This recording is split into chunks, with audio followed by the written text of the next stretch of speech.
Seja muito bem-vindo a mais um episódio do Gerência Quality, um podcast para quem vive e lidera a qualidade. Hoje, nós trouxemos um convidado super especial. O nosso convidado é o Alexandre Batista, que é mestre em Engenharia Metalúrgica e de Minas. Ele é químico, auditor líder e especialista em gestão da qualidade, com ampla experiência em laboratórios e comitês normativos nacionais e internacionais. Então, hoje nós trouxemos o Alexandre para falar um pouco sobre as diversas normas que podem fazer parte do processo de gestão da qualidade para quem está implementando aí a 17025, a 9001. Então, o Alexandre ele tem muita experiência aí nessa área de gestão da qualidade, em auditoria, e nós trouxemos ele hoje para falar um pouco mais sobre esses processos com a gente. Então, seja muito bem-vindo, Alexandre. Agradecemos muito por você ter topado, né, vir participar do Gerência Quality. Sabemos aí, né, da sua experiência, da sua expertise aí nessa área de laboratório e do quanto você tem atuado aí fortemente, principalmente nos comitês aí dessas normas nacionais e internacionais. Então, eu gostaria também que você explanasse um pouco mais sobre esses comitês que você participa, sobre o seu trabalho lá no FMG também, os treinamentos que você ministra junto com a Quality, todo esse trabalho que você tem feito aí em prol da qualidade. Muito obrigado pelo convite. É um prazer estar aqui e passar um pouco dessa experiência que vem sendo adquirida desde 1989, quando eu fiz o meu estágio do curso técnico nos laboratórios da Vale, lá em Itabira. Desde então, eu estou sempre dentro do laboratório, ou trabalhando, ou auditando, ou aprendendo. Porque a gente, no trabalhar no dia a dia, no fazer uma auditoria, a gente não está só fiscalizando o trabalho das outras pessoas, a gente também está aprendendo com elas. E um pouco desse aprendizado eu procuro contribuir com o aprendizado de outras pessoas num trabalho voluntário nas agências normativas, a ABNT, a STM, na ISO. São trabalhos onde a gente não recebe dinheiro para fazer. É um trabalho voluntário onde a gente contribui com a nossa expertise na construção de normas que vão ajudar no trabalho das outras pessoas. Então, eu trabalho principalmente com a 17025, a 17034 e a 15189, que são normas para laboratórios de diferentes ações, tanto laboratórios de calibração e ensaio, laboratórios de preparo de materiais de referência e os laboratórios de análise clínicas. Atualmente, eu também sou representante da ABNT na ISO no Comitê de Educação e Organizações Educacionais. Tá? Tem uma norma de gestão também para escolas que ela está tentando ajudar as escolas a melhorar a gestão de modo a focar o seu tempo e as suas atividades no aprendizado dos alunos. Qual que é a grande vantagem da gente usar normas no nosso sistema de gestão? É padronizar os procedimentos, é repeti-los de forma otimizada, realizá-los de tal maneira que você não perca tempos desnecessários. Então, quando a norma te dá uma série de sessões lá para você ler, interpretar e seguir, aquilo é um roteiro para te ajudar a você gerir o laboratório, gerir as suas atividades, de modo que você não perca tempo e otimize as suas tarefas. Então, assim, é um trabalho muito gratificante e muito desafiador. Com certeza, Alexandre. Essa questão de você estar fazendo a implementação de uma norma, de você estar inserindo ali uma ISO dentro do seu contexto, do seu ambiente de trabalho, é algo que vai te trazer muitos benefícios, mas também é algo bem desafiador. E quando você fala, Alexandre, da questão de normas, ISOs, quando você fala sobre a questão ali de ter técnicas, estratégias, fala para a gente um pouquinho, para poder, quem está nos ouvindo, entender sobre a questão de uma ISO. O que seria uma ISO? O que seria essa norma? Qual os benefícios que ela trazem? Qual que é o desafio, a dificuldade que a pessoa vai ter? Pontua um pouquinho para a gente sobre isso. O que é uma norma? Resumidamente, uma norma é um documento com orientações. Essas orientações foram pensadas e discutidas entre especialistas, tá? Entre pessoas que trabalham naquela área. Então, Então, as normas de gestão são discutidas por pessoas que atuam na gestão de empresas. Tá? Não só uma 9000, a 9001, ela serve para qualquer tipo de empresa que queira melhorar a sua gestão. A 17025, ela é específica, ela tem itens específicos a serem seguidos para laboratórios de ensaio e calibração. Qual que é a vantagem? É você organizar a sequência do seu trabalho. Quando você chega uma norma, ela chega a ser publicada, ela já foi discutida na sua essência o que precisa estar ali e o que não precisa estar ali. E a grande vantagem de você ter empresas que trabalham seguindo a norma é que o trabalho passa a ser facilmente reconhecido. Toda implantação de norma, ela tem um custo. E esse custo ele não é proibitivo. Porque se ele fosse proibitivo, a norma não tinha razão de existir. Né? Não se escreve uma norma querendo levar uma empresa que vai ser obrigada ou vai escolher implantar aquela norma. A ideia não é levar ela a uma exaustão financeira. A ideia é justamente o contrário. A norma é para facilitar a tomada de decisão, a escolha de processos que vão ser aplicados dentro da empresa, de modo que essas escolhas e essas empresas levem a economia de recursos. Então, quando todos trabalhamos de maneira semelhante, o trabalho passa a ser mais fácil de ser executado e fácil de ser comparado. Então, numa norma como a 17025, você tem etapas lá que você precisa passar por ensaios com outros laboratórios. Você precisa comparar o seu trabalho com o trabalho de outras pessoas. Então, a norma vai ter uma norma própria para esse trabalho em conjunto, de modo que você, ao pegar o resultado desse trabalho, desse interlaboratorial, você vai ter dados para melhorar a sua gestão. Então, uma norma ela é, acima de tudo, uma orientação para o seu trabalho. Toda empresa, para funcionar, tem um sistema de gestão. Ninguém funciona uma empresa ao Deus dará. Será? Mas não vai funcionar Será? muito tempo. Né? Ela não vai sobreviver ao mercado muito tempo. Porque uma gestão bem organizada, você vai saber aonde cortar custos, você vai saber aonde procurar investimentos, né, aonde melhorar processos. A grande função de uma gestão baseada em uma norma técnica é te orientar e não te dificultar a vida. Independente que muitas pessoas pensam que é o contrário, né? Vou ter que implantar uma ISO, vou ter que implantar uma normativa aqui no meu laboratório, na minha empresa. Isso vai trazer mais dificuldade, porque vai engessar processos, vai ficar tudo difícil, vou ter que ter todo aquele processo de qualidade, toda aquela burocracia, né, Nath? Que o pessoal sempre pensa. Protocolos, né? Assim, a gente, realmente, quando a gente começa a implementar o sistema, né, implantar um sistema de gestão da qualidade, a gente percebe muita resistência mesmo. Porque a gente tem muita síndrome de Gabriela, né? Deu certo assim, eu sempre fiz assim. Pra que eu vou mudar? Por que eu vou mudar? Mas, realmente, quando você começa a trabalhar a questão da cultura, né?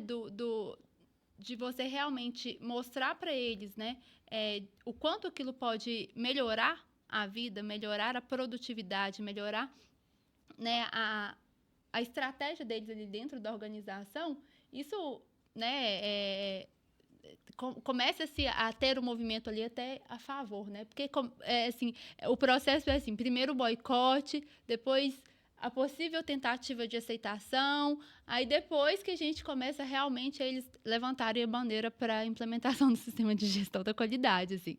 Então, assim, é muito interessante. E eu costumo falar muito isso com o pessoal, né? A gente precisa muito da conscientização. Então, trabalhar isso, a gente tentar trazer as pessoas para a gente tentar mostrar para elas, né, a necessidade de que a gente está com o objetivo de melhorar eles, melhorar o processo deles, é bem interessante. Eu estava fazendo, né, contando brevemente uma história, eu estava fazendo uma implantação de um sistema, né? Então, a gente foi começando a ver nos processos como funciona. E aí, tinha um atendente aqui, outro aqui, e a impressora era do outro lado. Porque então eles tinham que levantar e ir lá do outro lado para poder buscar o papelzinho. Então, era assim, a logística. Falei, gente, por que a impressora não fica aqui no meio? Tipo, né? Não tem a Tem o espaço, necessidade por que não coloca ela não aqui? tem a necessidade. Então, assim, por que não faz isso, né? Porque não pensaram? Não, às vezes não tiveram, né? Na rotina ali, não conseguiam pensar. Então, a qualidade também é isso. Implantar o sistema é melhorar os processos, né? Então, a gente tem muito que pensar nessa ferramenta que a gestão da qualidade tem, né, Alexandre? Então, a norma, ela não fala como fazer, né? Ela define os requisitos, mas quem fala, como determina, como ele vai fazer, né, ali no processo é a organização. A norma ela dá diretrizes, né, bem detalhado ali, mas como você vai evidenciar, como vai ser o seu processo ali, você determina, mesmo porque a norma ela é abrangente. Né? Então, a 17025 ela é para várias áreas de laboratório. A 9001 era para vários tipos de organizações. Então, não dá para poder escrever claramente como deve ser feito o processo, sendo que ela é amplamente difundida em várias áreas, né, das organizações. Então, a gente tem que ter essa consciência quando a gente vai implantar um sistema de gestão nas organizações, nos laboratórios, né, Alexandre? Sim, e como eu falei, a norma é uma ferramenta e elas são estruturadas de modo que seja uma ferramenta que seja usada tanto pelo borracheiro ali da esquina, quanto pela mineradora ali em Nova Lima, por exemplo. Então, ela está estruturada de forma que ela vai orientar esses dois tipos de negócio. Agora, cada um que for implantar a norma precisa adaptar à sua realidade. E essa questão de otimização de processos e gestão eficiente das etapas do trabalho podem ser vistas naquele filme. Vou fazer uma propaganda aqui, viu, gente? Não estou ganhando nada, não. Tá? Mas eu sou cinéfilo, então eu gosto muito de usar nos meus cursos e nessas apresentações assim, coisas que eu vi em filmes e que são acessíveis. Tá? Quem quiser ver aquele filme Fome de Poder, mostra como o McDonald's, no início, organizou a cozinha de modo que os sanduíches ficassem prontos no menor tempo possível e com boa qualidade. Ou seja, a rapidez, ele mostrou essa mudança de processo, que a rapidez na produção não ia gerar maus produtos. Ia gerar um produto de qualidade, rápido, de modo que o cliente não demoraria muito tempo entre chegar, fazer o pedido e ir embora. Né? A revisão agora nova da 9001 está tentando focar nisso agora, na experiência do cliente. Para quê? Para que as empresas procurem sempre a qualidade dos seus produtos, dos seus serviços.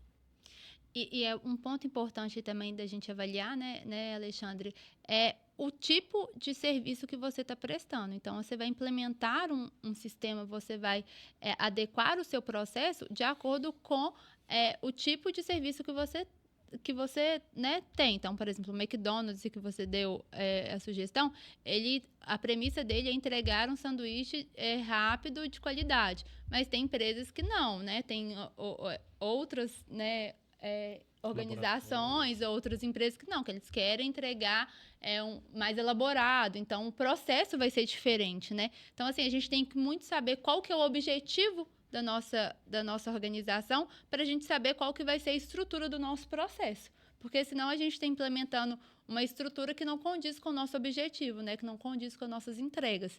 Então, isso é muito importante de ter esse mapeamento de acordo com os objetivos e metas da organização. Exatamente. Toda norma de sistema de gestão pede isso. Qual que é o objetivo da empresa? Qual que é a missão da empresa? Ela está ali para quê? Ela está ali para atender alguma necessidade dos seus clientes. Ela precisa saber qual é o mercado onde ela vai atuar. Não adianta nada eu montar um laboratório de excelência para fazer determinação de mercúrio em água advinda do garimpo, lá no Rio Grande do Sul, sendo que os garimpos no país estão na região norte. Então, nesse momento de você escolher aonde vai atuar, qual o sistema de gestão que você vai implantar, você tem que saber fazer essas escolhas. E depois de escolhido isso, as normas vão te ajudar a escolher aí daí para frente. Né? É aquilo, a gente não nasce sabendo, a gente precisa de orientação e, muitas vezes, o papel das normas é esse. De orientar. E um ponto importante também, né, Alexandre? A gente tem normas que são certificáveis, acreditáveis, e a gente tem normas de apoio, né? Então, hoje, o nosso objetivo aqui é falar dessas normas de apoio que vai agregar ao nosso sistema, né? Que vai inflar o nosso sistema para que eles tenham, que eles sejam mais consolidados, para que eles tenham uma robustez melhor. Então, hoje, a gente tem esse intuito, né, de trazer algumas normas, principalmente da série da 10.000, né, que são normas de apoio para auxiliar o nosso processo. E eu queria que você falasse um pouco mais sobre essas normas de apoio para a gente. Vamos iniciar aí com alguma sopinha de letrinhas, né? Uma sopinha de normas para poder trazer aqui para vocês, pessoal, hoje algumas normas de apoio baseados dentro da estrutura para que você possa implantá-la também. Se você não tem, que você possa implantar. E aí tem um cara muito fera aqui que está pronto para ajudar vocês aqui dentro dessas normas aqui, não é, Alexandre? Onde? Cadê? Sou eu. Então vamos lá, Alexandre. Fala com a gente um pouquinho sobre normas, a 10.010, 10.018, 10.014 e cita um pouquinho para elas dessas normas para a gente dentro da questão da cultura, da organização da empresa. Tá, olha, quando a gente escolhe uma norma de sistema de gestão, vai certificar o seu sistema de gestão, lembrar o seguinte: a menos que o seu segmento seja obrigado por lei a adotar alguma norma, a adoção de norma é opcional. Tá? Você implanta, na maioria esmagadora dos casos, você implanta a norma para poder se diferenciar dos seus concorrentes. Né? E seu concorrente vai lá e faz a mesma coisa, então você perde esse diferencial. Como é que, então, você vai se diferenciar, então? Você começa a agregar outros conhecimentos ao seu sistema antes do seu concorrente. Então, essas normas, a ISO traz não só a ISO, a BNT, a STM. Quando você tem uma norma certificável, uma norma de sistema de gestão, como a 17.025, 9.001, tem toda uma outra série de normas para te auxiliar nessa tarefa de implantar a norma. Então, a 10.010, 10.018, 10.014 vão te ajudar o quê? Na gestão de... Liderança e cultura organizacional. Vão te ajudar na gestão do seu negócio, a como estruturar a sua liderança, como estruturar a sua organização, a que pontos você vai dar mais atenção, a que pontos você vai delegar ação para os demais colaboradores. Lembrar que a gestão não existe mais hoje, a gestão do eu sozinho. Tá? Dentro de uma empresa, por menor que ela seja, a gestão ela tem partes que podem ser compartilhadas entre os colaboradores. Tá? E as normas elas vão te ajudar a fazer essas escolhas. Tá? Porque lembrar sempre o seguinte, gente, já dizia o general Figueiredo, de insubstituíveis o cemitério está cheio. Então, uma realidade que a gente tem nas empresas, e realmente e principalmente nas pequenas empresas, é a substituição da mão de obra. Porque é o seguinte, você contrata a pessoa, você vai dar treinamento para ela. Tem uma série de normas para te auxiliar a isso, a como a escolher os treinamentos, o tempo que você vai gastar, como você vai avaliar se o treinamento foi eficiente. E essa pessoa, né, ela é uma pessoa, ela vai ter problemas. Ela pode adoecer, o filho dela pode adoecer, ela precisar faltar. Então, você precisa estruturar a sua gestão de modo que, quando uma peça faltar, outra possa substituir temporariamente. Né? É como num carro. A gente tem 4 rodas. Se uma furar, o carro vai parar? Não, você tem uma roda para substituir. Você vai andar na mesma velocidade de antes? Não. Você vai andar numa velocidade menor até você poder reparar aquela roda que você trocou e ela voltar para o lugar. Então, quando a gente está falando de gestão de pessoas, tem que se levar isso em conta. Você está trabalhando com pessoas. Você não está trabalhando com peças inanimadas que não vão apresentar problemas, que não vão reclamar, que não vão adoecer, que não vão ter dúvidas, né? Que não vão ter iniciativa. é importante também na gestão dar iniciativa para os seus colaboradores, ouvi-los. Então, essas normas vão ajudar a difundir esse pensamento que a gestão não é uma coisa de uma pessoa só. Isso é muito importante, né? Que tem essa visão. Porque às vezes a pessoa pensa, não, é gerente da qualidade, né? É a Nath, é o gerente da qualidade. Então é só ela que tem que cuidar disso. Não é algo assim, ele é algo que é bem difundido. Igual o Alexandre acabou de falar aqui, nós falamos no nosso último podcast sobre a questão da saúde mental, é algo que tem que ser avaliado. Então tem normas para isso também, tem ISOs que vão te auxiliar nesse detalhe para que você tenha esse acompanhamento. Porque afinal de contas, como nós falamos no nosso último podcast, né, Nath? A saúde mental é importante.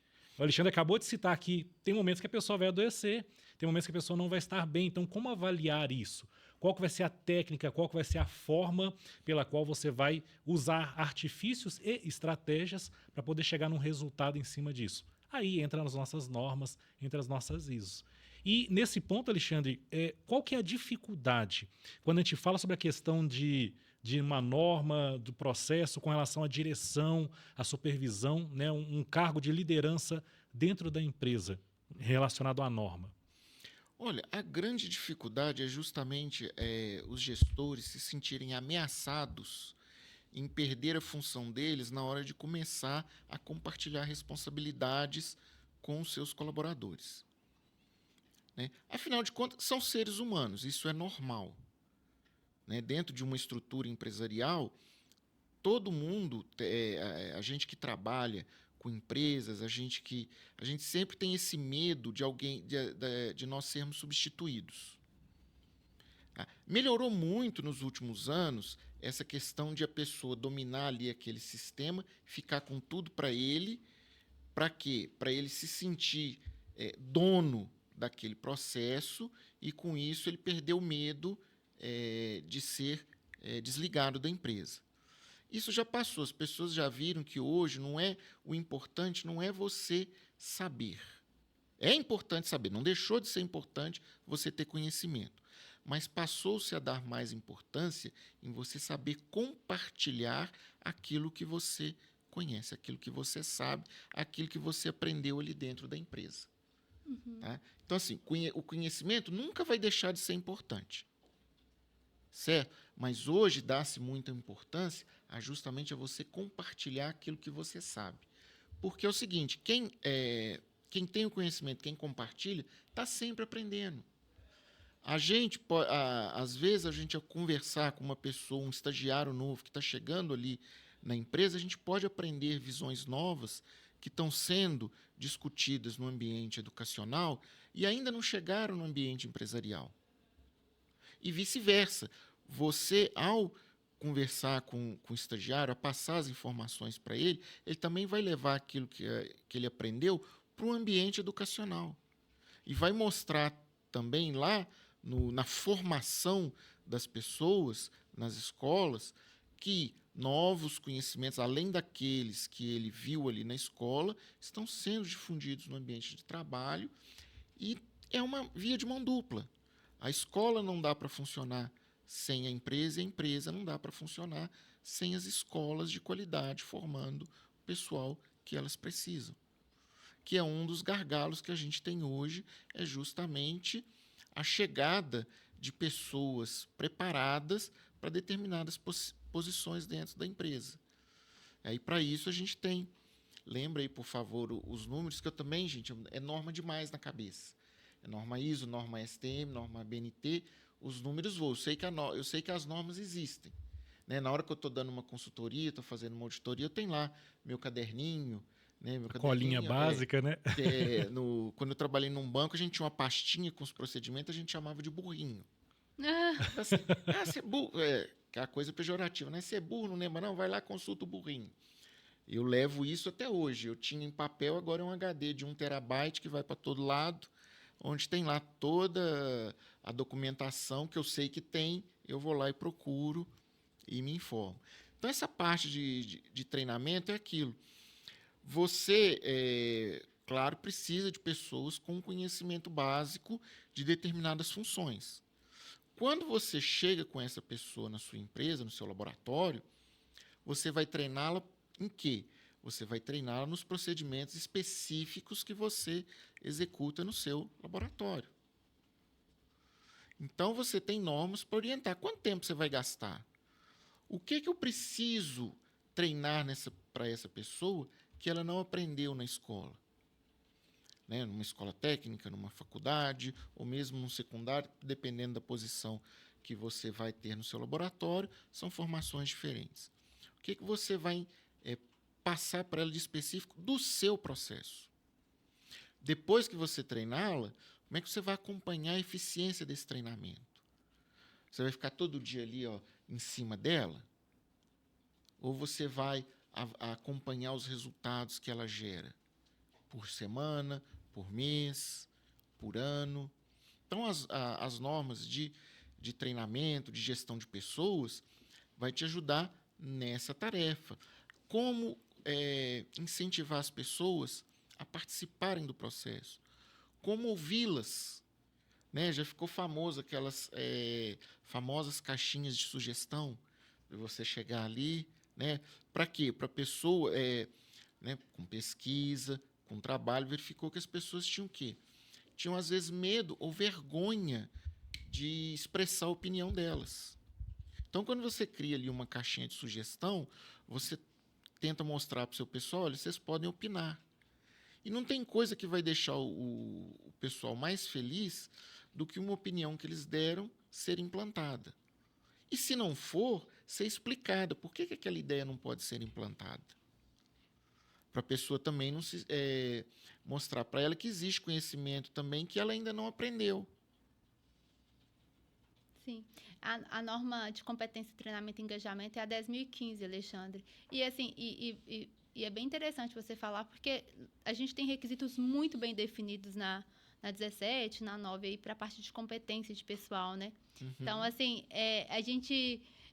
eu sempre entro nesse looping, assim, de discussões para esse requisito nas auditorias, enquanto a gente está implantando o sistema de gestão da qualidade.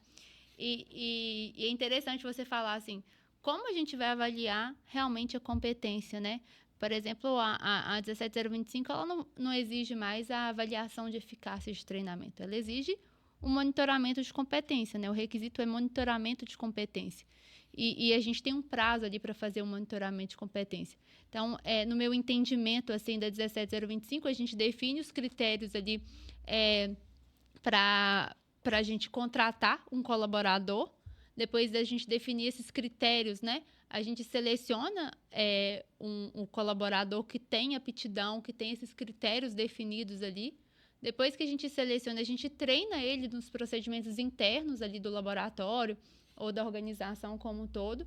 Depois que ele está treinado, a gente supervisiona ele por um período X, autoriza ele a realizar as atividades, depois a gente só monitora a competência das atividades que ele foi treinado ali.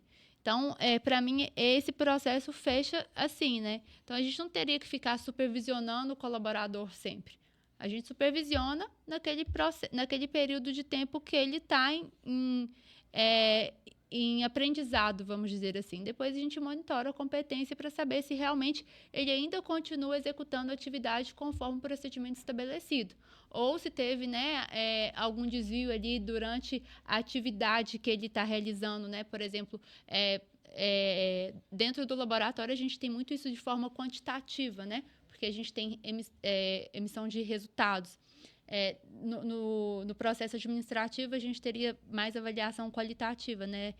Mas se tem um erro ali, a gente precisa de avaliar. Ou é o procedimento que está errado, ou é o colaborador que está fazendo errado. Aí volta no que a gente conversou lá no podcast que a gente falou da NR1. Será que realmente é falta de treinamento? Ou o motivo, né, a causa raiz daquele erro, daquele desvio é porque o colaborador estava com algum problema pontual naquele dia, estava com uma sobrecarga de trabalho, estava emocionalmente abalado. Então, tudo isso eu acho que precisa ser entrado no nosso parâmetro de avaliação enquanto gestor da qualidade, né, enquanto avaliador ali daquele processo, para realmente a gente ser assertivo na tratativa de um desvio, né, assertivo na tratativa de uma não conformidade.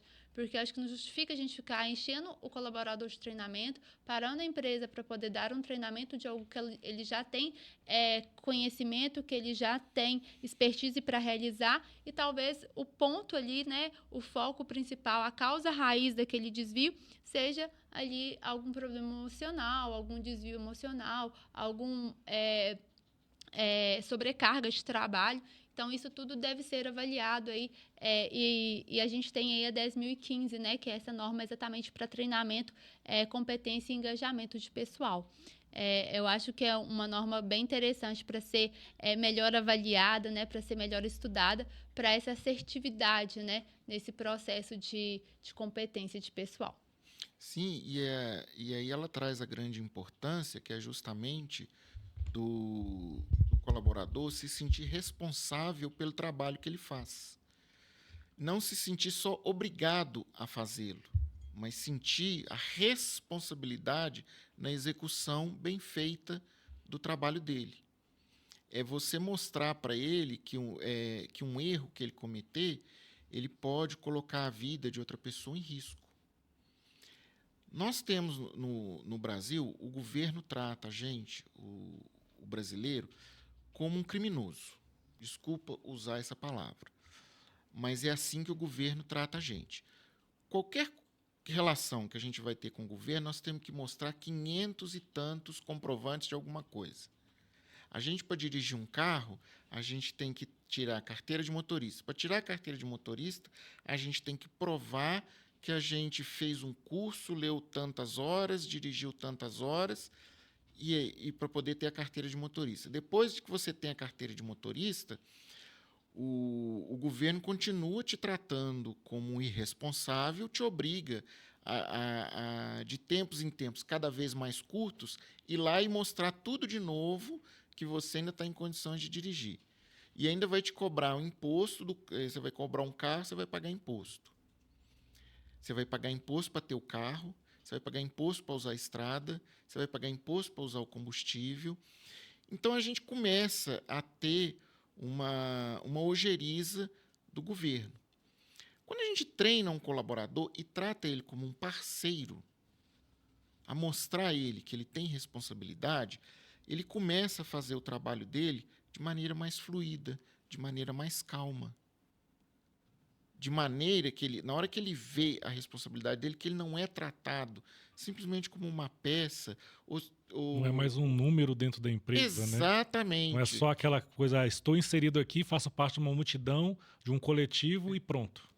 Não, eu tenho a minha responsabilidade. Eu posso ser desligado a qualquer momento? Pode, porque a empresa ela precisa de resultados. Né? Isso é a realidade da vida. A empresa não é a nossa mãe. Né? Apesar dela dar ali o dinheirinho para a gente gastar no final do mês, a empresa não é a nossa mãe. Nós temos com ela uma relação de empregador e colaborador. Cada um tendo a sua responsabilidade, isto flui melhor, de modo que os dois saem ganhando. A gente, quando a gente quer trabalhar para alguém, a gente quer mostrar o nosso talento. A gente quer mostrar as nossas habilidades. A gente quer mostrar as nossas capacidades. Então, um local onde tratar a gente como somente um número, a pessoa faz isso aqui que eu te ensinei desse jeito, eu não te ouvo e eu vou ficar aqui verificando se você está sempre fazendo desse jeito, você perde a confiança, você perde o prazer de mostrar a sua capacidade. Você vai procurar outra empresa, vai procurar outro lugar. Né? Então, quando você faz pressão demais no trabalhador, o que a gente hoje chama, né, é o ambiente tóxico. Não é absurdo você exigir responsabilidade do trabalhador, mas você também não pode exigir coisas irreais, porque você não vai ter. Não adianta brigar com a realidade. Então, assim, vai ter um colaborador que vai, por exemplo, né, usar o laboratório. Tem um colaborador que vai usar a bureta mais rápido que outro? Tem. Mas tem um que vai ter o olhar melhor para ver se um equipamento está deixando de funcionar como deveria. Então, a norma de treinamento vai te dar guias para você e dá os insights também para você começar a observar os talentos que você tem dentro da sua empresa. Cada um tem um talento, por menor que seja, todos nós temos um talento que pode ser aplicado e pode ser empregado para melhorar um sistema de gestão. Com certeza. Não sei se você que está nos acompanhando, que está nos ouvindo, se você tinha consciência e sabia que tem norma para todos os tipos, né, Nath? Que tem normas para te atender em todos os aspectos, igual o Alexandre tem falado aqui com a gente. Né? E nesse quesito ali, né, Alexandre, da questão das normas, para a questão de ferramentas de medição, de treinamento, na parte ali de estatística, né, a ISO 10.009 e a ISO 10.017, elas tratam diretamente sobre isso. Metodologias para treinamento, como metrificar para você ter uma estatística, um indicador ali dentro desse processo, não é? Isso, porque sem medidas, você não sabe o que melhorar. Se você não tiver uma visão do seu negócio, o que você está produzindo, onde você está gastando o tempo do seu pessoal, você não consegue otimizar. Tá? A estatística é uma ferramenta muito poderosa. Tá? Eu vi uma pesquisa um pouco tempo atrás que só para essa década agora de entre 2025 e 2030, os Estados Unidos vai precisar de pelo menos 20 mil novos estatísticos. Nós estamos vivendo na era da informação. Nós estamos gerando uma quantidade de informação absurda e não estamos sabendo o que fazer com ela. Nós geramos hoje dados de tudo quanto é tipo, de tudo quanto é situação rotineira dentro das nossas cidades, dentro das nossas empresas, dentro do nosso país. E o que a gente faz com esses dados? De uma maneira mais simples no laboratório, você está gerando ali todo dia um gasto com eletricidade, um gasto com reagente, um gasto com pessoal, um gasto com papel, um gasto com computador. Como é que você está mensurando isso? Onde isso está inserido dentro do seu custo? De quanto em quanto tempo você realmente precisa hoje, nos dias de hoje, você precisa imprimir esse tanto de um papel que você imprime no seu laboratório? Ou ele pode ser informatizado? Mas aí, não esquecer, para tudo isso junto, a gente tem análise de risco. Nós temos a 31 mil e aquilo. Eu informatizo tudo. Beleza. Acabou a luz. O que acontece? E agora? Pois é. Então, assim, nem tanto ao mar, nem tanto à terra. É preciso equilíbrio na gestão do seu negócio, de acordo com as suas necessidades, de acordo com a sua realidade. E com a probabilidade também disso acontecer, né, Alexandre? Então, assim... Exatamente. O Gerência Lab, hoje, né, nos laboratórios, vocês têm toda essa rastreabilidade dos processos aí, dos laboratórios. E a quantidade de papel, realmente, né, como você falou, diminuiu drasticamente a utilização da quantidade de papel. O meio ambiente agradece. E eu acho que os colaboradores também, porque ficar preenchendo, né,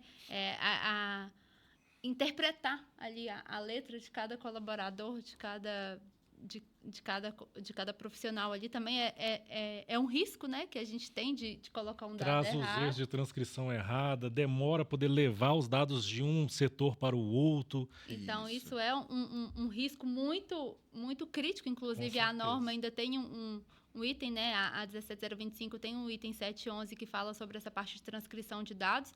E com um sistema LINS, né, você tem tudo ali compilado. Tem o risco, né, de faltar internet, tem o risco, né, de não ter luz, mas a gente avalia a probabilidade. Qual a probabilidade disso acontecer em uma capital, por exemplo, né? É baixíssimo, né? Então, assim, tudo isso tem que ser levado em consideração, e aí acho que o Alexandre falou bem disso. A gente tem que ter, quando a gente levanta o risco, a gente tem que ter uma ação em relação a esse risco levantado. Claro que de acordo com o nível, né, do risco. E Tudo isso ainda tem as normas que vão te ajudar para fazer esse levantamento. Isso, a Aí 31 você, mil, né, Alexandre? Que é... agregando a Gestão de norma, risco. dentro desse processo você consegue ter a gestão de risco, todo o fator ali inserido, né? Esse detalhe envolvido dentro do seu software que vai te trazer esse controle. Né? Igual o Alexandre falou, a questão de informatizar é importante? Sim, com certeza, mas você tem que ter todo esse fator ali mapeado para evitar essa dor de cabeça. Às vezes no seu laboratório falta muita energia. Então, qual que é o risco ali que você tenha? Ficar sem trabalho. Qual que é a solução? Você tem um gerador, né, uma internet de backup. Então, são pontos que você vai ter ali com as ISOs, agregado ali a um sistema que vai te atender, né, um Linux que vai te trazer a estrutura como o Gerencialab, um controle da qualidade que vai ter toda essa normativa bem pautada, né, as premissas bem definidas, vão trazer esses detalhes. Só que é um fator que a gente sabe, Alexandre, que não é um mar de rosas, né? Será que existe resistência para poder fazer a implantação das normas das ISOs? Olha, a Nathalie citou agora um item que eu adoro dar exemplo nos treinamentos do 711. É um item da 17.025 que não exige nem procedimento e nem registro. Aí você vai falar assim, mas como não? Não exigindo, está lá. Você deve verificar de tempos em tempos se a transcrição de dados está correndo corretamente. Mas não te dá obrigação de fazer isso conforme um procedimento, nem de reter registro. Esse é um desafio. E o grande desafio na implantação de um sistema de gestão baseado numa norma é, por vezes, você ter que passar a registrar o que você não registrava e passar a ter procedimento para que antes o que você não tinha. Esse é o grande desafio, é justamente sair dessa questão, né, do estado lá da Gabriela. Eu nasci assim, fui sempre assim, para que mudar? Então, a grande resistência inicial de implantar uma norma de gestão é essa, é a mudança de procedimentos. E é interpretar os procedimentos de modo a aplicá-los corretamente. Tem que ter cuidado também para não interpretar, que tem muita gente que gosta de interpretar algumas coisas em favor deles.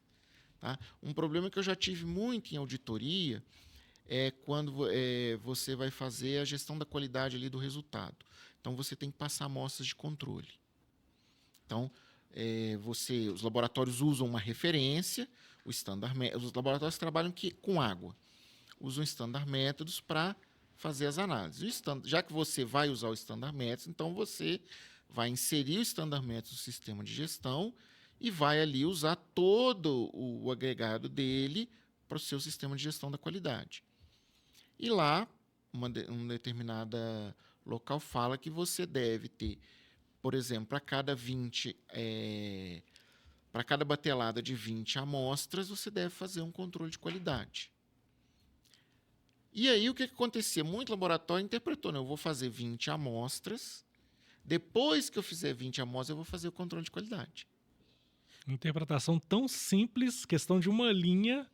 Mas por que fazem isso? Economia. Eu entendo, tá? Focou na economia. Mas quando você pensa mesmo em qualidade, como a coisa tem que funcionar, as amostras de controle de qualidade têm que estar incluídas naquelas 20. Então, se você está fazendo um ensaio que te pede uma duplicata, você tem que fazer 19 amostras, escolher uma para ser duplicata, de modo que você vai fazer 20. E aí interpretar o resultado daquela duplicata, resultado estatístico, que tem uma norma para te dar quais são os limites, como você vai efetuar o cálculo, se você vai aprovar ou não aquela batelada de resultados. Então, aconteceu muito, hoje em dia não está acontecendo mais não, porque é uma grande vantagem da implantação de normas. As pessoas começaram a ver a importância, a necessidade de você trabalhar com procedimentos claros. Então, hoje, esse problema eu já não encontro mais numa auditoria. As pessoas já entenderam que esse controle de qualidade é importante também para elas, para o trabalho delas. Não é só para o cliente, satisfazer o cliente, nem só para satisfazer a norma. É para atender o trabalho dela ser mais eficiente. Ela não precisar ficar fazendo retrabalho. Então, assim, eu tenho um custo para fazer o controle de qualidade? Tenho. Mas quando eu percebo que esse custo de implantar o controle de qualidade ele vai praticamente eliminar o meu custo de retrabalho, é aí que a gente vê a importância da normatização. Excelente. E aí, nesse ponto, né, quando a gente fala sobre a questão da implantação, de você ter essa metrificação, saber do custo, qual vai ser os benefícios, a gente vê muita questão de ter documentos que vão te respaldar em cima disso, né, Nath? Questão de você saber ali como medir essa circunstância e ter esses detalhes. Exatamente, eu vejo muito isso, né? Quando a gente começa a implantar um sistema de gestão da qualidade, a gente avalia muito isso. Primeira coisa, vamos desenhar o processo? Porque, assim, as pessoas, às vezes, elas vão agregando tanto documento, tanto código de documento, tanto formulário, e aí quando a gente vê o sistema, ele está numa complexidade tão grande que ele vira um elefante branco, assim. A gente não consegue gerenciar. Então, assim, implantar um sistema de gestão da qualidade, ele também tem que ser uma coisa muito bem direta, muito bem usual. O sistema ele tem que ser funcional, não adianta você querer trazer um sistema extremamente complexo, com códigos extremamente grandes, que não vai ser funcional, né? Que não vai ser Trazer a eficácia do que você precisa para gerenciar a sua empresa, o seu laboratório, né? Exatamente. Então, assim, a norma ela fala que a gente precisa de ter uma informação documentada. Então, pronto, né? A gente não precisa de ficar criando uma estrutura documental extremamente complexa e que isso vai deixar a nossa equipe extremamente perdida dentro do sistema. Então, assim, pensem muito nisso, né? Criar sistema de gestão da qualidade é ser objetivo, é ser prático e ser funcional. Não criem um sistema de gestão da qualidade extremamente complexo, porque isso vai dar muito mais trabalho para você gerenciar, né? Você criar 1000 formulários, criar 1000 procedimentos, isso é muito mais vaidade do que realmente necessidade, né, Alexandre? Então, sim, a gente tem aí a 10.013, né, que fala sobre essa parte documental, que vocês podem também tirar como base aí para o processo de vocês, mas estruturem, né, desenhem o processo antes de sair codificando e criando procedimentos, né? Avaliem o que pode ser juntado, o que realmente precisa de procedimento, o que realmente vocês precisam de registro para vocês não terem documentos, um sistema extremamente inutilizável, né? Eu gosto de dar como exemplo, nessa parte de documentação, um exemplo de titulação. A maioria dos laboratórios, seja de água, seja de minérios e tudo, elas usam normas que normalmente estão em inglês. Então, o pessoal que vai usar ali no dia a dia, normalmente faz um procedimento em português, para auxiliar, especialmente quando você vai trabalhar com pessoal técnico, estagiário, onde você, né, lá na formação, lá na competência do seu pessoal, você não exige um inglês perfeito, então você faz ali o procedimento em português para ele seguir. Eu falo o seguinte, se você escrever um procedimento de titulação que ele tem mais de 2 páginas, você escreveu demais. Por quê? Porque qual que é a tarefa que a pessoa vai chegar ali, o técnico vai chegar no momento da titulação? Ele vai pegar a amostra, ela vai estar já... se ela for líquida, ele vai pegar uma líquida, colocar no Erlenmeyer e titular. Se ela for sólida, ele vai tirar uma alíquota, digerir e levar para titular, e vai titular e anotar o resultado. Então, você não precisa de mais de 2 páginas para escrever essas etapas do processo.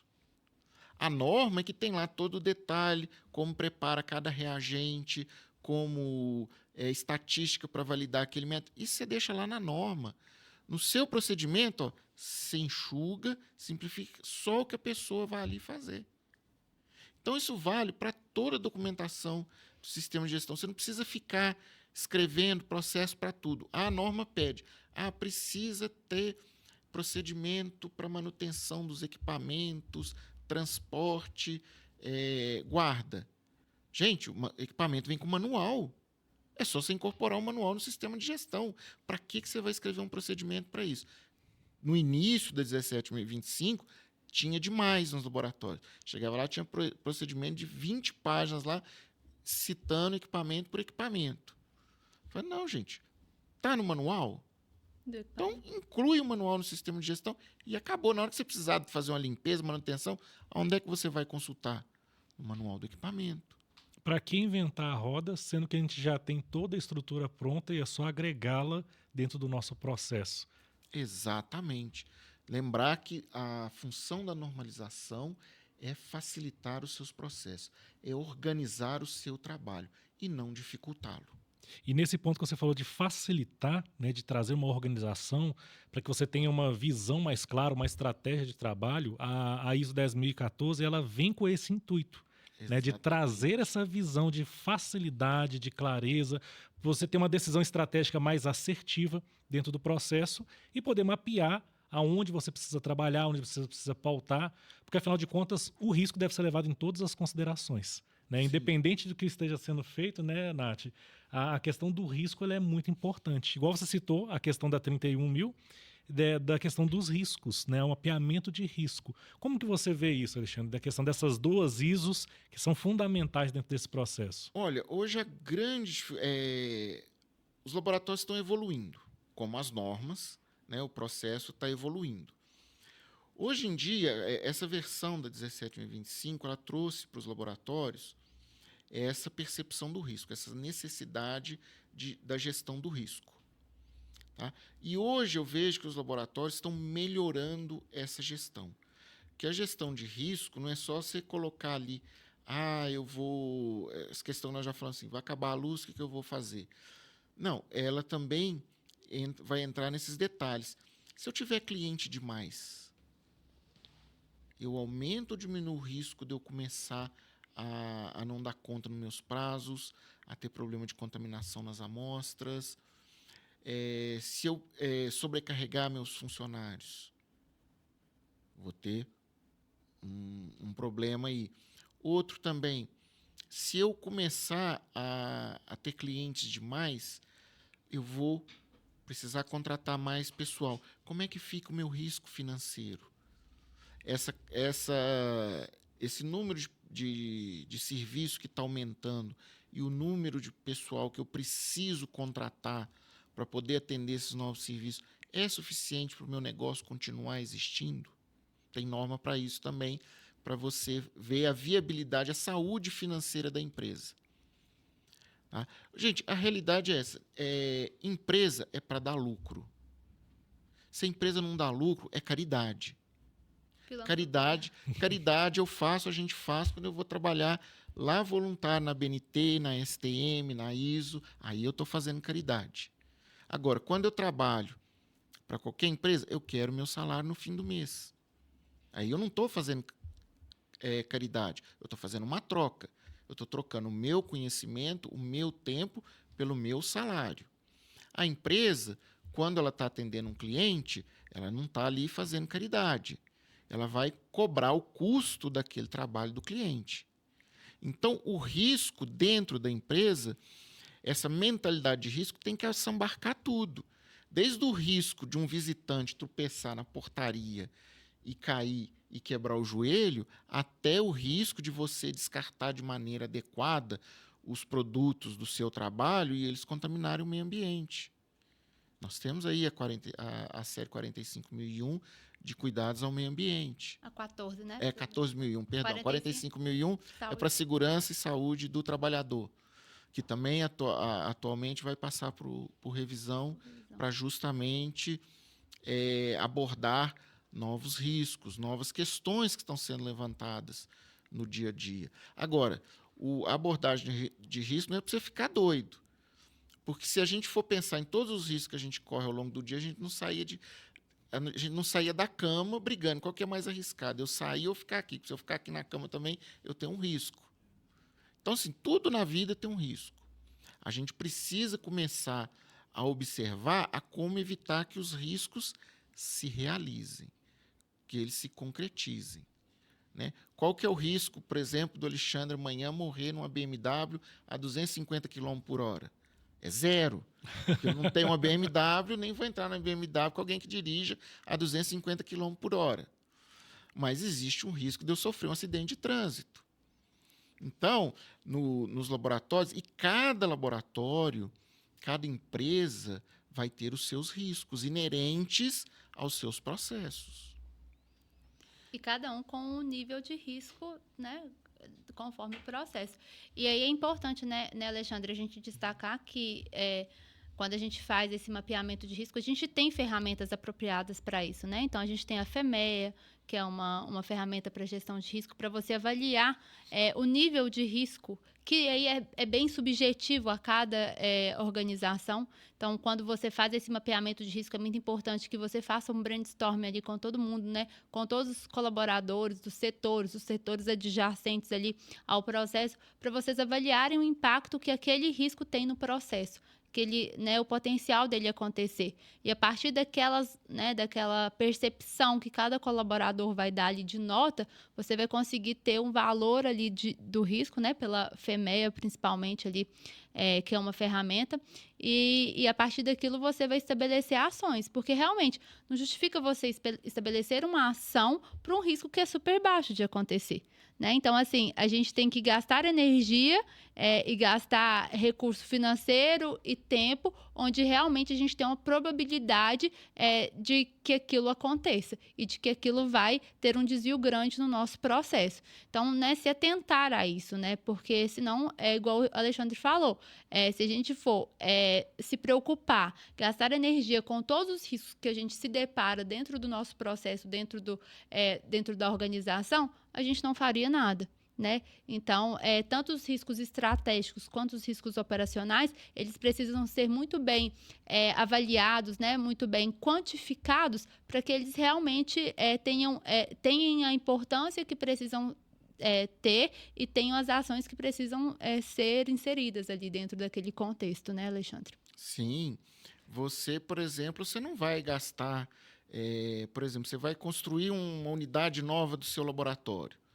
Você não vai gastar dinheiro criando uma estrutura anti-terremoto no Brasil. Sim. Né? Mas você vai gastar um dinheirinho a mais no telhado, porque aqui o risco da gente ter uma chuva de granizo e destruir o telhado é muito maior do que um terremoto. A mesma coisa, você vai criar na hora que você estiver ali desenhando o seu laboratório, você vai pensar num sistema de refrigeração. Se você é mais robusto, se você estiver montando um laboratório, lá em Sorriso, no Mato Grosso, onde as temperaturas médias são acima de 30 graus. Então, você tem que avaliar o risco, né, da temperatura do laboratório ultrapassar os limites para você trabalhar adequadamente. Então, você vai ter que planejar um sistema de refrigeração mais robusto. Já se você fosse construir esse mesmo laboratório lá no Rio Grande do Sul, onde as temperaturas não são tão elevadas no verão quanto em Sorriso, o seu sistema de refrigeração vai ser mais modesto. Ele vai existir. No Sul também faz verão, também faz calor.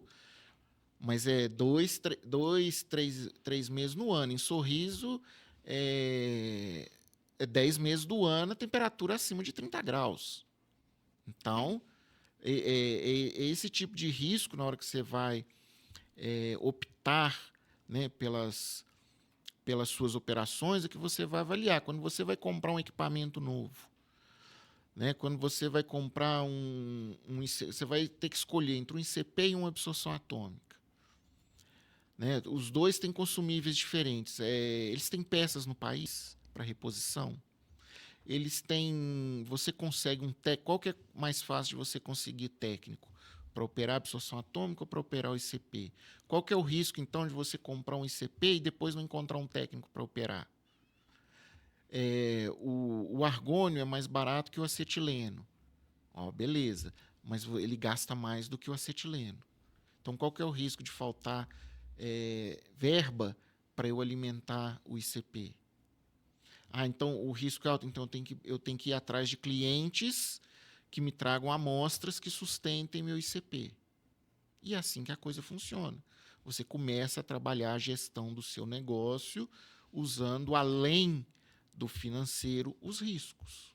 A estratégia, né? Tanto Exatamente. De cliente quanto de suprimentos, né? De fornecedores, tudo isso. E outra coisa que hoje toda norma traz a necessidade de você pensar nisso.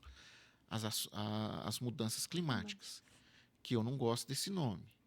Tá? Isso aí eu vou ser meio chato, mas o negócio é o seguinte, não vamos esquecer, ter sempre em mente o seguinte, o clima muda 4 vezes por ano, no mínimo. Nós temos verão, inverno, outono e primavera. Esse termo mudanças climáticas, para mim, não quer dizer nada. Porque 4 vezes por ano o clima muda. Em alguns lugares, né? E sorriso Se não é for calor sorriso, sorriso, calor é o ano inteiro. Em alguns Né? lugares. A gente tem que ter cuidado com isso, porque é o seguinte, aí entra outra questão, a realidade e a projeção. Né? A gente sempre tem que pensar no futuro. Qualquer negócio, para funcionar, a gente precisa focar no futuro. Quando a gente escolhe uma norma, vai agregar uma norma, a gente está olhando o futuro. A gente tem que ver qual que é o futuro que a gente consegue mudar. O que a gente pode mudar, onde a gente pode agir. E as normas auxiliam nisso. Então, quando a norma traz a questão de abordar mudanças climáticas em algumas normas, eu acho um pouco de exagero, porque, por exemplo, tem norma para gestão de laboratório, a única coisa que você vai inferir de mudança climática é só a temperatura que você já não trabalha exposto ao tempo. já está dentro da estrutura ali, é o controlado. Exatamente, porque você num laboratório, seja um laboratório de análises clínicas, que tem que ser mais restrito do que o de produção de material de referência, que é mais restrito, né? A comunicação entre o laboratório e o ambiente é restrita para quê? Para evitar a contaminação. Né? Você não vai trabalhar no laboratório de análises clínicas sem um filtro para o ar, senão qualquer bactéria que tiver na rua, que o vento trouxer para dentro do laboratório, vai contaminar suas amostras. A mesma coisa, um produtor de material de referência, só com uma poeira mais forte, entra uma poeira no laboratório, vai contaminar ali o seu material que você vai usar para fazer uma análise de PPB. Já era uma sala limpa. Exatamente. Agora não. Agora, quando você vai construir um prédio, quando você vai planejar uma rota de passar uma estrada, aí sim você tem que levar em conta a possibilidade de inundação, você tem que levar, quando você vai construir um prédio, as questões relacionadas a chuvas mais fortes. Né? Lá no Rio Grande do Sul, nós temos as questões das enchentes. Agora, você quer ver uma coisa interessante? É dentro do assunto normalização, apesar de não parecer muito. Mas vocês que estão aí nos ouvindo, vocês aqui, vocês alguma vez já ouviram falar que uma inundação levou alguma igreja sacra do século XVIII, de Sabará, Ouro Preto, Mariana, Tiradentes? Não. Eu posso dizer porque eu morei em Sabará, então eu já sei que não. Pois é. Sabará tem quantos anos? 136, se eu não me engano. Acho que é. Só? Eu achei que era mais. Já tem um tempinho que eu não vou lá, viu? Não, lá tem igrejas do século XVIII. Então tem mais de cento e poucos anos. Sim. Né? É o seguinte, os portugueses, eles não construíram nenhuma igreja, nenhuma obra deles foi construída dentro da calha dos rios. Ou seja, há mais de 200 anos atrás, eles construíram pensando no futuro. Então, essa questão se há mudanças climáticas, isso já é abordado pela engenharia já tem um tempinho. Então, a gente, na hora de aplicar isso para as nossas normas hoje, a gente tem que ter o cuidado de repente, a gente está reinventando a roda. Sim, mas aí eu entro muito na questão, tipo, das mudanças que tiveram ao longo dos anos também, né? Então, assim, a gente teve muitas alterações climáticas, claro que, né, numa proporção aí que, né, assim, por exemplo, quando eu me mudei para Belo Horizonte, um professor meu falava assim, aqui se chama BH2O. Sempre era BH2O. Gente, e realmente, Belo Horizonte chovia muito. Hoje, quase não chove, assim. Então, a gente teve alterações aí também sobre isso, né? Sim, não, concordo. O clima muda. porque a gente tem ciclos dentro de ciclos. Claro, a gente não é por causa disso, a gente vai sair destruindo árvore, a gente vai saindo assoreando o rio, não é nada disso. A gente tem que aprender a não destruir a natureza, tendo em vista que ela vai mudar. Sim. Com certeza. Então, quando a gente está implantando os nossos processos, onde as normas hoje pedem para avaliar, né, questões de riscos climáticos, a gente tem que entender o seguinte: o clima muda e há ciclos enormes dentro de ciclos. Olha aí mesmo o El Niño. O El Niño não é um fenômeno que chegou no final do século passado. Não, o El Niño é conhecido desde o século XVIII. Sim. Então, ele está aí. Então, a gente já sabe o que ele vai fazer. Por que a gente continua construindo casas em áreas de alagamento? Os rios não mudaram de lugar, os rios continuam no lugar. Né? Esse tempo de erosão aí que o país existe não foi suficiente para os rios mudarem de lugar, porque eles vão erodindo, eles vão mudando de lugar, mas eles ainda não mudaram tanto de lugar. Mas a gente constrói dentro da calha dos rios. Aonde que está o mapa, né, de risco dessa situação? Exatamente. Aí? Aonde que entrou a visão estratégica do processo? É isso que as normas... Não foi consultada a ISO, com certeza. Exatamente. Então, voltando lá no início, a gente, quando vai formatar uma norma, a gente faz com gente com experiência, para justamente trazer para as gerações futuras aquela experiência que foi angariada ao longo dos anos. Então, a gente tem que ter cuidado com os modismos. O ESG é bom, é ótimo, mas se ele virar uma obrigação, ele vai virar uma moda. E a gente já trabalha com governança e meio ambiente já tem bastante tempo. Sim. Né? Tem que ter cuidado, ele é bom, mas ele não pode ser a sétima maravilha do mundo, porque ele não é uma novidade. A gestão, o cuidado ao meio ambiente e a governança corporativa já existe há bastante tempo. Claro que agora está tentando se trazer, tentando criar uma série de normas para poder ajudar os que vêm aí a implantar. Mas não é, eu particularmente não vejo como uma revolução a partir do zero. O ESG é uma ferramenta que já existe, agora ela está sendo condensada e apresentada. É compilado, né? As normas compiladas no sentido de vocês precisam ter essa junção, que na verdade já existia. Exatamente. Mas é mais nesse sentido mesmo. Novamente vem a ideia da normatização como uma ferramenta para reduzir custos, para reduzir processo, para ganho de tempo.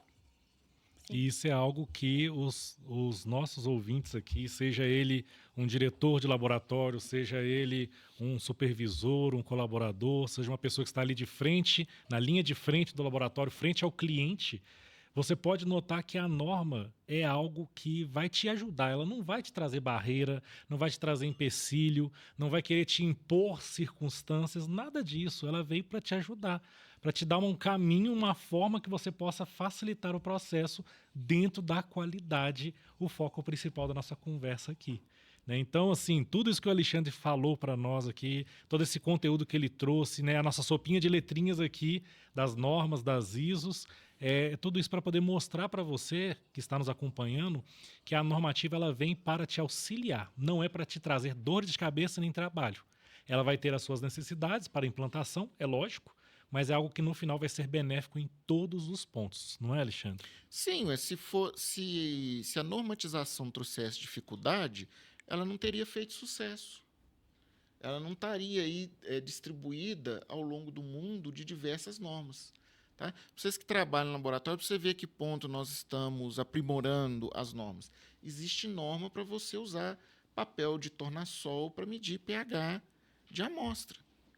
O povo gosta de falar assim, não medir pH só com eletrodo. Então, não, existe uma norma te mostrando como usar aquele papel de tornassol coloridinho para você medir o pH das amostras.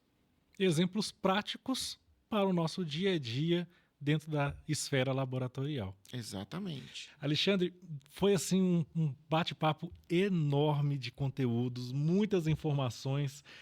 Assim, saímos daqui com uma outra visão sobre a questão técnica, sobre a questão de normas. Talvez se você não tivesse esse conhecimento ou nessa visão, tenho certeza que foi muito agregador para você. Muito obrigado, Alexandre, por esse contato, né, por essa informação que para nós foi riquíssimo, né, Nath? Então, muito obrigada, Alexandre. E aí, eu acho que realmente para a gente é de grande valia, né? Saber de todas essas normas de apoio para a gente agregar o nosso sistema de gestão da qualidade. Eu acho que sempre é muito bem-vindo.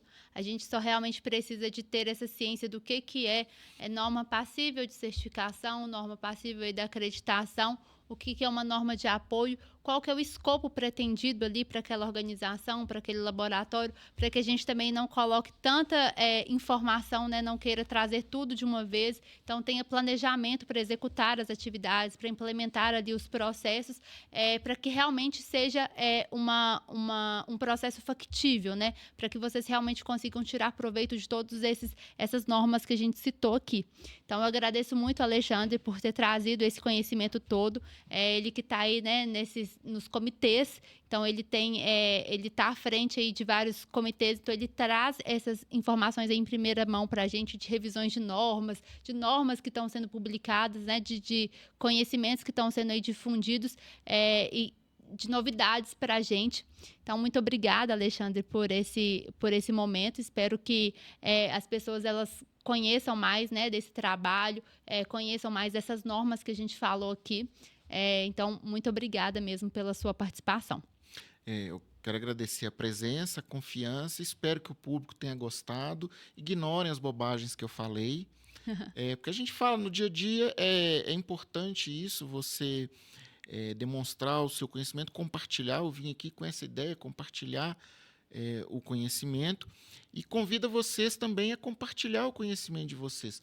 Façam trabalhos voluntários nos órgãos de normatização.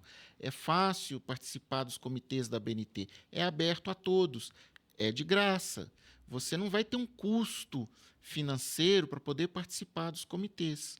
Tá? Você vai precisar gastar um pouquinho do seu tempo, mas é um trabalho gratificante e todos temos a ganhar, porque durante uma discussão de uma norma, durante uma discussão de um novo trabalho, visões diferentes são importantes.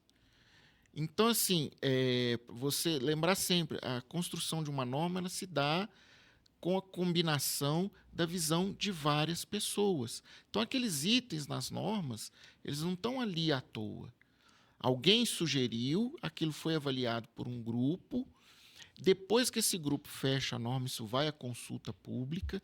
Tá? A ABNT normalmente tem entre 15 a 30 normas mensalmente abertas à consulta pública. É só ir lá no site e dar uma olhada, de diversas áreas. Então, assim, é importante participar, e é importante essa troca de conhecimento, essa troca de experiência entre nós aqui e vocês aí. Com certeza. E Alexandre, se o pessoal quiser entrar em contato com você, talvez uma consultoria específica dentro da sua vasta experiência de normativa, como que o pessoal pode entrar em contato? Olha, pode entrar em contato comigo através da Nathalie na Equality, ou pode procurar nas redes sociais a minha @, que é Alexandre Auditor da Qualidade. Só pontuando, né, o Alexandre ele presta vários treinamentos e auditorias internas para a Equality, então a gente tem vários treinamentos abertos aí com ele, treinamentos em company que a gente realiza, então a gente fica à disposição para quem quiser também conhecer um pouco mais desse trabalho, para entrar no nosso site, e a gente tem muito conteúdo bacana lá também, né, Alexandre? Sim, podem lá, visitem, gente.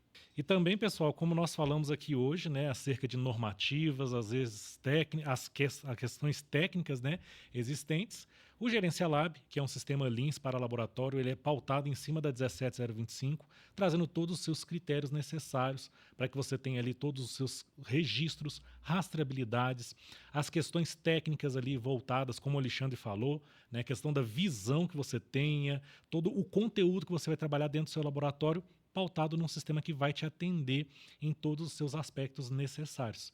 Então, ali você pode estar controlando desde o primeiro contato com o cliente até a estrutura do certificado, tendo todos os seus registros dentro da estrutura laboratorial. O Gerência Lab vem no mercado com essa ênfase para poder trazer para você uma ferramenta que vai te agregar e trazer essa praticidade dentro do seu laboratório. Então, nos contate ali através das nossas redes sociais, através do nosso site gerencialab.com.br, para que você possa conhecer, se você ainda não conhece, e se você deseja adquirir o software ou trocar o seu LIMS, consulte a nossa equipe ali que estará à disposição para te atender, dentro das normativas da 17025. Então, pessoal, a Equality é uma empresa que trabalha com a área da qualidade, com gestão da qualidade.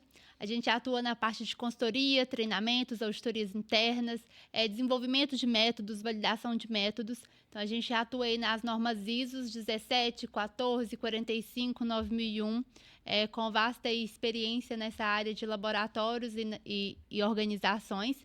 E hoje foi mais um episódio do Gerência Quality, que a gente tem o intuito aí de trazer cada vez mais conteúdos para vocês, trazer mais experiências nessa área da qualidade. Hoje a gente trouxe o Alexandre, que tem essa experiência aí nessa área de normativas, que está dentro dos comitês brasileiros aí, de alterações de normas, de desenvolvimento de normas, e que atua também conosco aí nos nossos treinamentos. Então, muito obrigada pela parceria. Então, a Gerência Quality tem essa finalidade de levar muito conteúdo para vocês. Muito obrigada e até o próximo episódio. Até mais, pessoal. Tchau, tchau.